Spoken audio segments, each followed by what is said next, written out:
H5N8. Bird flu.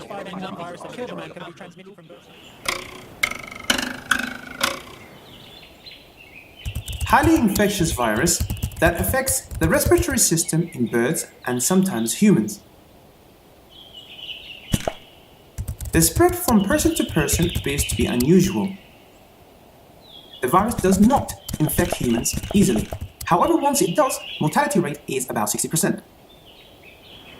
The virus spreads through direct contact with infected live or dead birds.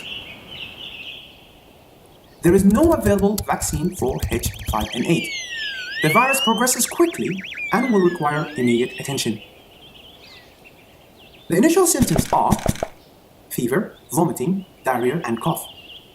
H5N8 can survive 30 days at 0 degrees Celsius, 6 days at 37 degrees Celsius, decades in frozen lakes, 1 to 2 days on smooth surfaces, 8 to 12 hours on rough surfaces. The good news is, heat above 70 degrees Celsius can kill H5N8. Now, preventive measures that you can take. Avoid direct contact with poultry, pet, or wild birds. Also, avoid eating semi-cooked poultry meat and eggs.